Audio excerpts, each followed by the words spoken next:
Minglava Mesu, Dinis Unijamaro, Tingana, Segumia Piet, or dynamic parameter Pieten, Tingana Gumaro parameter Savari Jangu, Shimbia Keviro, who are dynamic parameter Shimbia. Dynamic parameter Gumishimpiakin. Cool, you are done moving confess to refine you, internet can download straight away. Find a good Gmail, I'm a launch to refine the cool team. Launch car or launch fine you. Maybe I did it. Launch fine, you need nothing and that cool giant piano. See, launch line, launch fine would demand and I do yama. The girl launch fine so I ASMR for Matty Bobby. ASMR for Mago, subline G line swing, or the ma.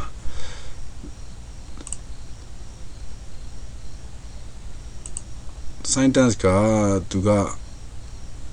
ASMR pian ASMR okay but our launch file kan jama jono tisi tapya ma khu aro tapya jana mhobu launch file ma dama launch file chin chiat set bi include လုပ်ပြီးရေးလို့ရတယ် note တွေအများကြီးတစ်လုံးနှလုံးသုံးလုံးရေးလို့ရအောင်ထားပါတော့ခုကတော့ launch file သင်ခန်းစာမဟုတ်ဘဲနဲ့ dynamic parameter သင်ခန်းစာဖြစ်တဲ့အတွက် okay ဒီမှာ parameter တစ်ခုကို true လုပ်လိုက်မယ်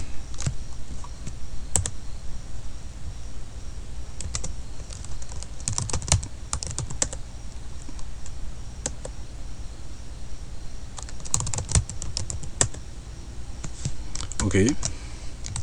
launch load here.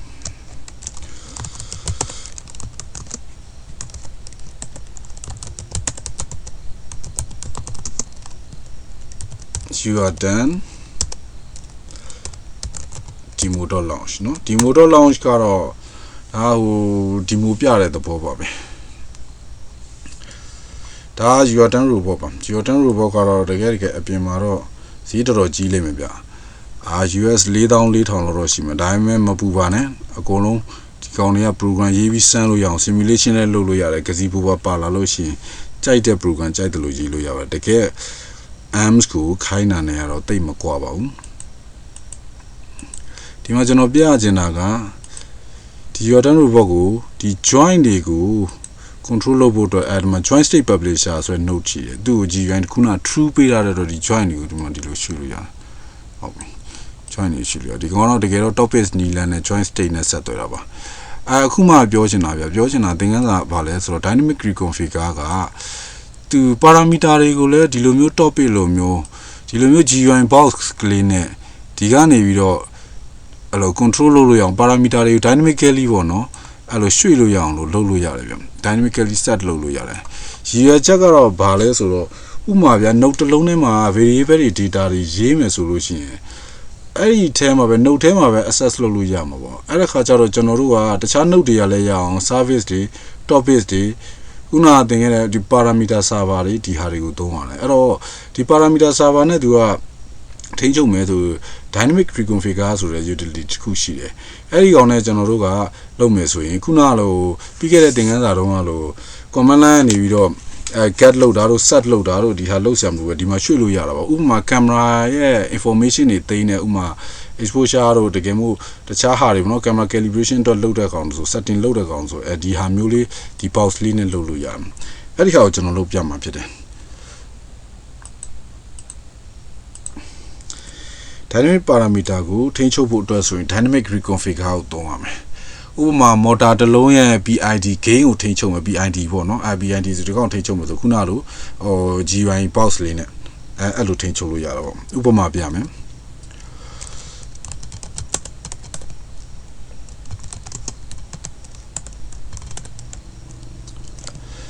Dynamic parameter, dynamic reconfigure Tomusu. Or config find the coup pandiama, config find pandiamas or package tema CFG so that try to coup pandilame. MGDR CFG hobby CFG tema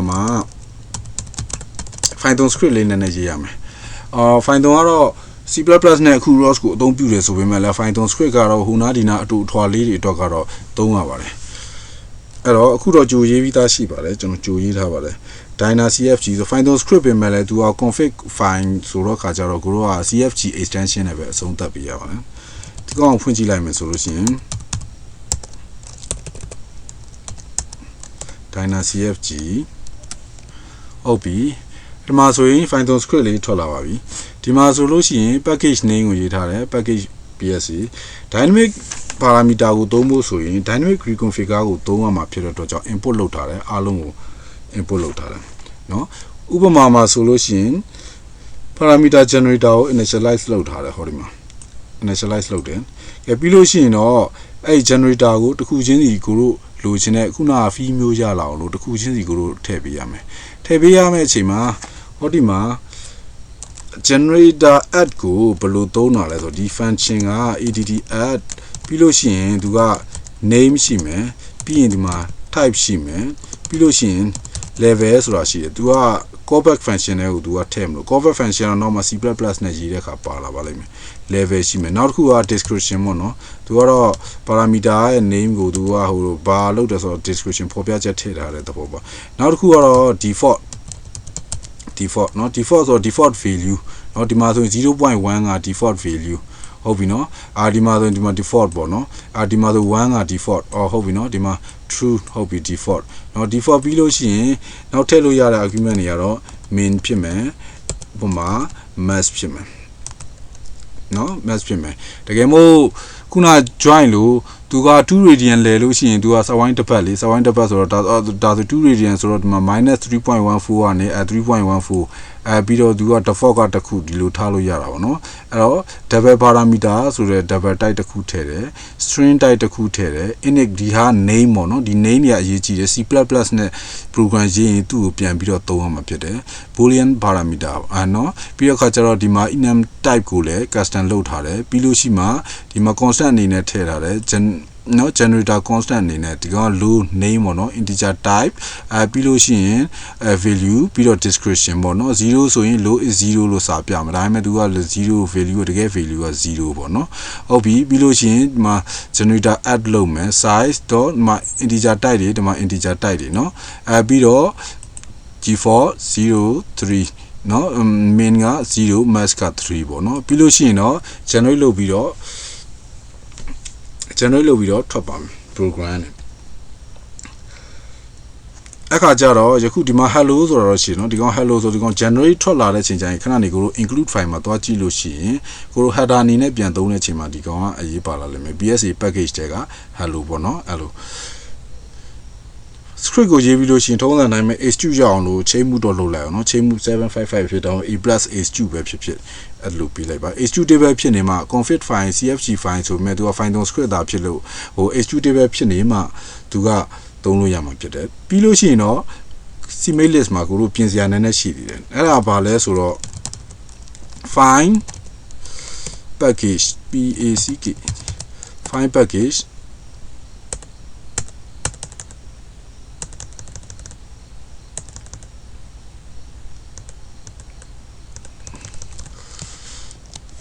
now you find dynamic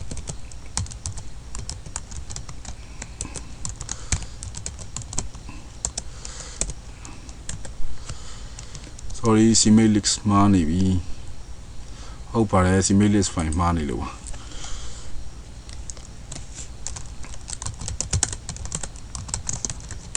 package တွေက cmate list file เนาะခုနကကျွန်တော် src တွေက cmate list ကို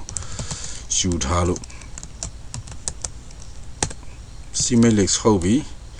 အမှကျွန်တော်တို့ရေးပြီးသားပါတို့တော့ဒီမှာ find package เนาะ find package မှာကျွန်တော်တို့ဒီမှာ dynamic reconfigure ထည့်မယ်เนาะနောက်တစ်ခုကပြီးတော့ generate cfg file ဆိုတို့ message တွေ service တွေတုံးကထည့်တယ်လို့ပဲအဲ့ cfg file လေးကိုတွားထည့်ရမယ်ရှာလိုက်ပါ generate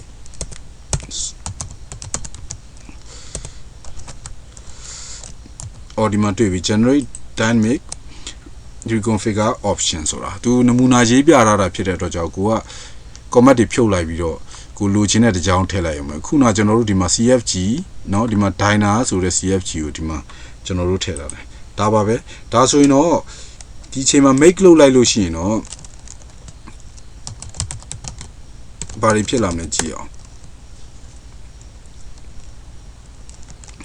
ဟုတ်ပြီ mail လုပ်လိုက်ရင် development folder ထဲသွားကြည့်အောင်ကျွန်တော်တို့ header လေးတွေကြည့်ချင်လို့ generate ဖြစ်လာတဲ့ကောင်လေးတွေကြည့်ချင်လို့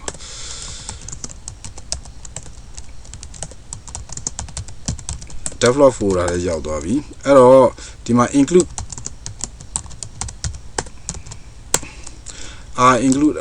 PSA ဟုတ်ပြီအဲ့မှာ file config ပဲလို့ရောက် hello config ကိုတွေ့ပါလိမ့်မယ်ကျွန်တော်တို့ရေးထားတာက hello underscore เนาะသူက config ဆက်ပေးလာတယ်ဒါသူ generate ဖြစ်လာတဲ့ config file ကိုတို့ကအဲ့ဒါဆိုရင် C++ program ရေးရင်သူ့ကို hello config ကိုအသားလေးယူသုံးလိုက်ရုံပဲ C++ file ကလည်းရေးပြီးသားပါရေးရင်ကြာမှာဆိုလို့ကိုကြိုပြီးရေးထားပါလေ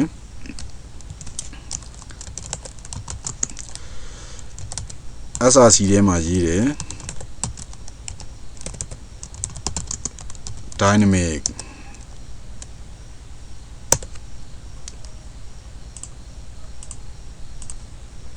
program မှာတော့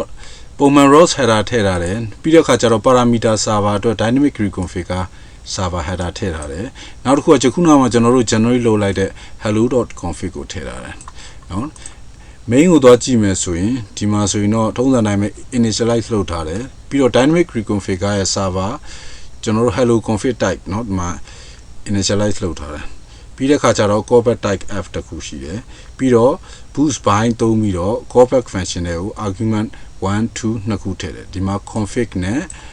ဒီမှာ level နှစ်ခုထည့်ထားတယ်ဒီမှာခုနကျွန်တော်တို့ file သွင်းတဲ့ရေတုံးက cfg file မှာသတ်မှတ်ခဲ့တဲ့ name တွေဒီမှာ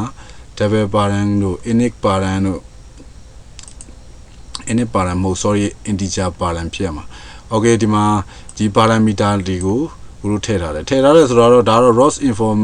ဆိုတော့ console မှာလာပြဖို့ဒီ value တွေကိုက GUI နေဒီ window box ကနေ change လိုက်တာနဲ့ console မှာလာပြဖို့အတွက်လုပ်ထားတာပါเนาะဒါကတော့ဥပမာပြတာပါเนาะဒီကောင်တော့ string ဟုတ်ပြီဒီကောင်တော့ခုနကဒီမှာ size ဆိုတဲ့အောင်เนาะဒီဟာပါပဲဒီလိုအဲ့လိုကိုတို့ပြောင်းလိုက်ခြင်းအဖြစ်ခုန window box မှာရွှေ့လိုက်ခြင်းအဖြစ်ဒါဆိုရင် parameter server ပေါ်မှာအပြောင်းလဲဖြစ်မယ်ဒါကတော့ console မှာလာပြဖို့အတွက်လုပ်ထားတာပါဒီဟာကတော့ boost bind callback function ကိုခေါ်တော့ y callback เนาะပြီးတော့ argument နှစ်ခုထည့်တယ်ဒီမှာ config ရဲ့ level ရဲ့ boost bind ဆိုတာကတော့ boost library ကကောင်းမှာအဲ့ဒီကောင်ကဘလို့နားလေ boost library ဆိုတကယ်တော့ boost bind ဆိုတာကstandard bind C++ ရဲ့ bind fast ဟုတ်တယ်เนาะ bind fast ဟုတ်တယ်bind first နဲ့နောက်တစ်ခုက bind second ဆိုတာတစ်ခုရှိတယ်အဲ့ဒီနှစ်ခုကိုပေါင်းလာတာပါ boost library မှာသွားဖတ်လို့ရပါတယ်သဘောတော့ function တစ်ခုရှိမယ်နော်ဒီကောင် integer နှစ်ခုကိုပေါင်းတဲ့ကောင်နော် integer နှစ်ခုကိုပေါင်းတဲ့ function တစ်ခုရှိတယ်ဆိုပါစို့ရဲ့ဆိုပါစို့အဲ့ဒါကို boost bind နဲ့သူ function ကိုသူ argument တွေ passing through လုပ်ထည့်လိုက်မယ်ဆိုရင်ဒီလိုရေးတာဗျ bindနော်ပြီးလို့ရှိရင် function ရေးမယ်ပြီးလို့ရှိရင်ခုန underscore 1ပြီးတော့ underscore 2ဆိုပြီးဒီလိုရေးတာအဲ့တော့ xy တော့ကြိုပြီးတော့ assign လုပ်ထားလိုက်ပေါ့နော်အဲ့ဒီ1 2ဆိုတော့ကဒီမှာ x or ဒီမှာ y so something like this ဒီလိုပေါ့နော်ဒါကဘာလဲဆိုတော့ function ကို x နဲ့ y ထည့်တာ ਨੇ အတူတူပဲအဲ့လိုအတူတူပဲတကယ်မို့ဒီမှာက2ပြီးတော့ underscore 1ဆိုလို့ရှိရင်ဒီမှာကလည်း x y okay ဒါကဘာနဲ့တူလဲဆိုတဲ့ခါကျတော့ဒီကောင်က function ကို argument y ထည့်ပြီးတော့ x ထည့်တာ ਨੇ အတူတူပဲအဲ့လိုကြားထဲမှာတကယ်မို့တန်ဖိုး3ခုထည့်တာဆိုလို့ရှိရင်လည်းargument 3ခုလိုတဲ့အောင်ဆိုရင်လည်းရတယ်ဒီမှာတော့ argument ထည့်9ဆိုဟုတ်ပြီ9တော့ integer အနေနဲ့သွားမှာเนาะဒီမှာ x y တော့ဒီလိုထည့်တာဖြစ်တယ် boost y ကခုနဟာကတော့ဒီဟာပါပဲပြီးလို့ရှိရင်ကျွန်တော်တို့ဒီကောင်ကို run ကြည့်အောင် launch file မရေးထားတာဖြစ်တဲ့တော့ထုံးစံနိုင်မယ် ROS master ကို run မယ်နောက်တစ်ခုခေါ်မယ်ပြီးတော့ ROS run package name ရေးမယ် bsa နောက်တစ်ခုက no name ကပါလေ no name က cmake list ထဲမှာ dynamic node လို့ပြင်တာเนาะ dynamic node dyne dynamic node ဟုတ်ပြီ dynamic node ကို run ပြီဟုတ်ပြီဒါဆို console တစ်ခုထွက်လာပြီဒီ console မှာတော့ခုန parameter ရဲ့တန်ဖိုးတွေကိုပြနေတာပေါ့เนาะခုန parameter ရဲ့တန်ဖိုးတွေကိုပြနေတာအဲ့ခါကျတော့ကိုတို့ ROBOTICS configure ဆိုတဲ့ tool လေးသုံးမယ် ROS run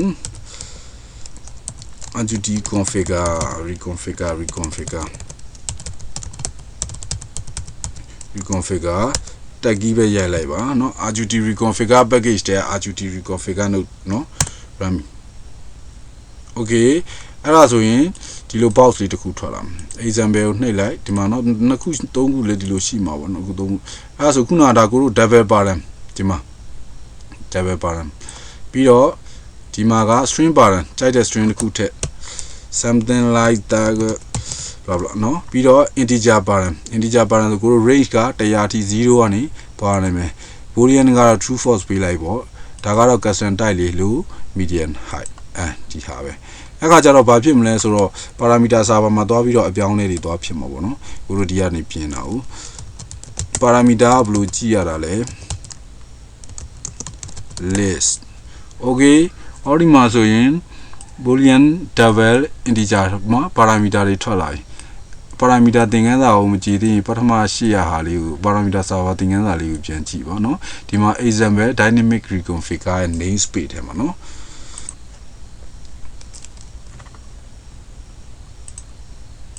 ဒီသင်ခန်းစာလည်းနောက်ပိုင်းမှာအသုံးဝင်လာပါလိမ့်မယ်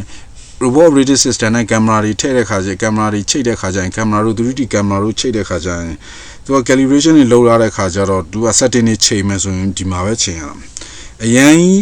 dynamically ချိန်လို့ရတယ်ဆိုပေမဲ့ high performance အတွက်သူကရည်ရွယ်ထားမှု topic တွေလို့ခဏခဏပြောင်းစရာမလိုဘူး camera နဲ့ချိန်လိုက်ပြီးရင်ပြီးပြီ motor ဆိုလဲ PID ချိန်လိုက်ပြီးရင်ပြီးပြီရပြီပြီးရင်လိုအပ်မှထပ်ချိန်မယ်အဲ့ခါဖြစ်တဲ့အတွက်ကြောင့်ဒီလို Windows GUI လေးနဲ့ခုနက Python script သုံးပြီးတော့ရေးတဲ့နည်းလေးကိုဒီကောင်ကို Dynamic Reconfigure Utility လို့ခေါ်ပါတယ်ကျေးဇူးတင်ပါတယ်